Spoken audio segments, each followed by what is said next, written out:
கந்தவிலாசன்னு ஒரு பிராண்ட் இருக்கு. பழனியில செய்யறது.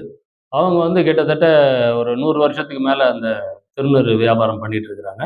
அது வாங்க இங்க சூப்பர் மார்க்கெட்லலாம் கிடைக்குது. கந்தவிலாஸ். இருக்கு.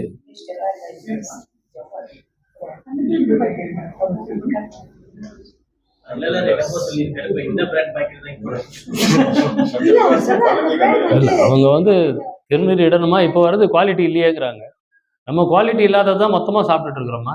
அப்ப திருநீறு அப்படின்னா அப்ப நீங்க யார் குவாலிட்டியா பண்றாங்க அப்படின்றத வந்து நம்ம நேரா நம்மளே பண்ணாதான் குவாலிட்டி. வேற யார் பண்ணாலும்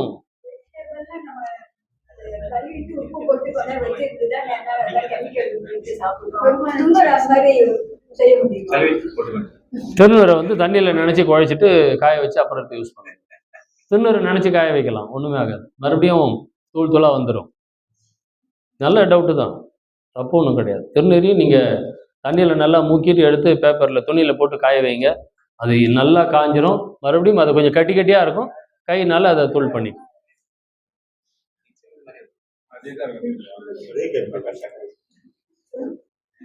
என்னது, அதாவது ரொம்ப ஆராய்ச்சியாக பண்ணிட்டு இருந்தால் நம்ம சாப்பிடவே முடியாது.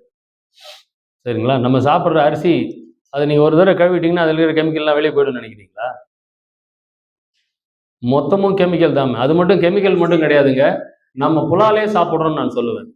இப்போ இந்த ஊரில் வந்து அந்த விவசாயம் வந்துருச்சான்னு தெரியல.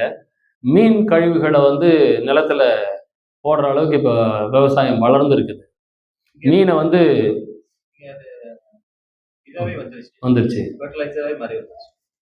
அப்போ அதுதான் வந்து பூமியில் வந்து உரமாக போடுறாங்க. மீனை வந்து தொட்டியில் கொண்டாந்து விட்டுடுறாங்க.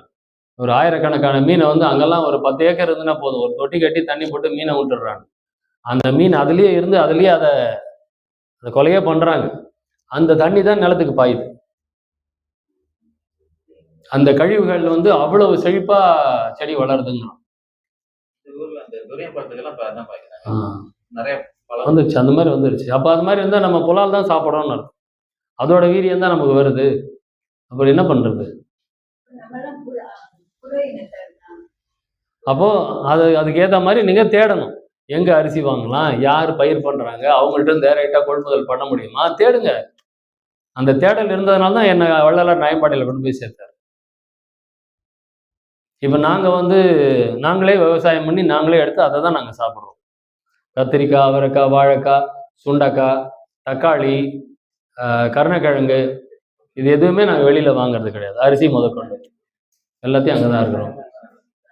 எவ்வளோ முடியுமோ அவ்வளோ பண்ணலாம் அப்படின்னு. சரிங்களா? ஸோ எது இருந்தாலும் நம்ம தேடிட்டே போனோம் அப்படின்னா நம்மளை தேடி அது வரும். ஒரு வெள்ளத்தை இங்கே கொண்டாந்து வைங்களேன், வெள்ளத்தை இங்கே வைங்க, எறும்பு வருதா வரலையா? வரும். எறும்புக்கு வெள்ளத்தை தேடி வருது இல்லை, வெள்ளம் வந்து எறும்பு வேணும்னு யோசிக்குமா? வெள்ளம் ஜட பொருள், லாஜிக்கா அப்படி யோசிக்க மாட்டோம். ஆனா வெள்ளம் வந்து எறும்பு இன்னும் நம்மளை தேடி வரலையேன்னு வெள்ளம் இயங்குமா? இது ரெண்டும் தாட்ஸ். அதனாலதான் எறும்பு அங்க வருதுன்னு சொல்லுவோம். ஜட பொருளா இருந்தா கூட அதுக்கு அதோட ஈர்ப்பு வரணும். நீங்க அன்னதானம் பண்றதுக்கு எல்லாத்தையும் வாங்கி வச்சுக்கிட்டீங்க, வாங்கி சாப்பிட்றதுக்கு ஆளே வரலன்னா என்ன பண்ணுவீங்க? அப்ப நீங்க அன்னதானம் பண்றதுக்குன்னு போகும்போது அதை வாங்கறதுக்கு ஆள் உருவாகணும். அந்த ஆள் வந்தாதான் உங்களுடைய அன்னதானம் ஜீவகாருண்யம் பூர்த்தி ஆகும். அப்ப அந்த பக்கம் ஆள் இல்லைன்னா எப்படி பூர்த்தி ஆகும்?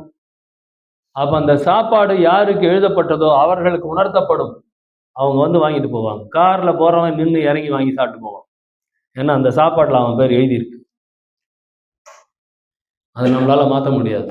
அருள் நியதி அது பண்ணும், பண்ண வைக்கும். நம்ம எல்லாத்தையுமே வந்து என்னமோ நினைச்சுக்கிறோம். இப்ப இது மாதிரி சுத்திக்கிட்டு இருக்குது அப்படின்னா அதுக்கு எவ்வளவு எனர்ஜி தெரியுமா, எவ்வளவு கொடுத்துருக்கிறார் ஆண்டவர் தெரியுமா? நம்ம அதெல்லாம் ஒரு ஜட பொருளா ரொம்ப அப்படியே ரொம்ப கேவலமா பார்த்துட்டு இருக்கோம். ஒவ்வொரு பொருளையும் இந்த சேர் வரும் ஜட பொருள் தான், நம்மளுக்கு எவ்வளவு வசதியை கொடுத்துருக்கு. அப்ப அதுக்கு நம்ம தேங்க் பண்ணுவோமா? பண்றது கிடையாது. ஒன்றும் என்னுடைய பாஸ் வந்து என் அக்கௌண்ட்ஸ் டிபார்ட்மெண்ட்டை நான் ஜாயின் பண்ணும்போது அவர் வந்து டூர் போய் அவர் வீட்டுக்கு நான் போறேன், அவர் டூர் போயிட்டு வெளியே போயிட்டு வராரு. அவர் கார் எல்லாரும் உள்ள போயிட்டோம், கார்ல இருந்து இறங்கி. அவர் கார்ல இருந்து இறங்கி முன்னாடி இன்ஜினை தட்டி கொடுத்துட்டு நின்றுட்டே இருக்கிறாரு, இப்படி செஞ்சுக்கிட்டே நின்றுட்டு இருக்கிறாரு. என்ன சார் பண்றீங்கன்னு. ஏண்டா எவ்வளவு நல்லபடியா நம்மளை கூட்டிட்டு போயிட்டு வந்திருக்கு, அதுக்கு ஒரு தேங்க் பண்ண வேண்டாமா அப்படிங்கிறாருங்க. அந்த காருக்கு தேங்க் பண்றாரு, என்ன இவ்வளவு ஜம்முன்னு கூட்டு போயிட்டு வந்தியே, நீ நல்லா இருக்கணும், ரொம்ப நன்றி அப்படின்னு அந்த காரை தட்டி கொடுத்துட்டு இருந்துட்டு வர்றாரு உள்ள. அது வெறும் ஜட பொருள், அது பெட்ரோல் போட்டா ஓட போது, நம்ம தான் ஓட்டிட்டு இருக்கோம், அதுக்கு என்னத்துக்கு நம்ம. அப்படி இல்லை. ஒவ்வொரு விஷயத்துக்கும் நம்ம நன்றி சொல்ல கடமைப்பட்டிருக்கோம், அதுக்கு மறந்துடுறோம். எல்லாத்துக்கும் நன்றி சொல்லணும். நம்ம சாப்பாடு வச்சா மட்டும் ஆண்டவனுக்கு நன்றி சொல்றோம், சமைச்சவங்களுக்கு நன்றி சொல்றதே கிடையாது. எங்க வீட்டில் நான் ஒரு பழக்கத்தை கொண்டு வந்தேன். சாப்பிட்டு ஒரு வாய் எடுத்து வச்ச உடனே அம்மா சாப்பாடு நல்லா இருக்குது அப்படின்னு சொல்லணும். என் பசங்க வந்து எங்க அக்கா வீட்டுக்கு போயிருந்தாங்க, நான் சாப்பிட்ட உடனே அத்தை சாப்பாடு நல்லா இருக்கு அத்தை அப்படிமான்னு. எங்க அக்கா வந்து சொல்லுவா, உன் பசங்களுக்கு சாப்பாடு போடணுன்னாலே எனக்கு ரொம்ப பிடிக்கும்டா, வாயில வச்ச உடனே நல்லா இருக்குதுன்னு சொல்லுவானுங்க பாரு, அந்த சந்தோஷம் இருக்கு பாரு, எவ்வளவு நேரம் வேணாலும் சமையக்கட்டில் நிக்கலாம் அப்படின்னு. அதை நம்ம சாப்பிட ஆரம்பிச்ச உடனே அந்த சமைக்கிறவங்களுக்கு ஒரு நன்றி சொல்லணும், தேங்க் பண்ணணும். இப்போ விழா பண்ணினா சமயக்காரர் அவங்க கூட ஹெல்ப் பண்ணவங்க எல்லாரையும் கூப்பிட்டு வச்சு எல்லாருக்கும் நான் துண்டு போட்டு அவங்களுக்கு நான் மரியாதை பண்ணினேன். அவங்களுக்கு அவ்வளோ சந்தோஷம், ஐயோ அவங்க கூட ஒரு ஃபோட்டோ எடுத்துக்கிட்டோமான்னு கேட்குறேன்.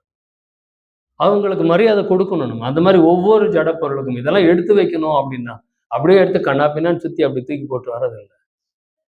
ஏன்னா நமக்கு நமக்கு உதவி பண்ணுது.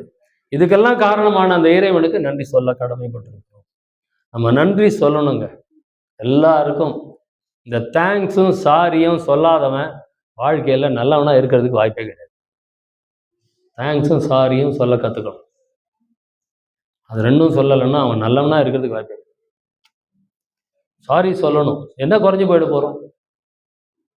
ஒரு அம்மா நேற்றுக்கு அங்கே கேட்டாங்க, மனைவி வந்து கணவன் காலில் விழணுமா, அவங்க என்ன கஷ்டத்தை அனுபவிச்சாங்களோ தெரியல.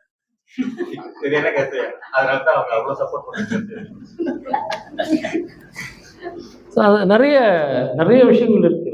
நம்ம வந்து நிறைய சுத்தி எல்லாத்தையும் மறந்து மறந்து வாழ்ந்துட்டு. அபயம் அபயம் அபயம் அபயம் அபயம் அபயம் அபயம் அபயம்.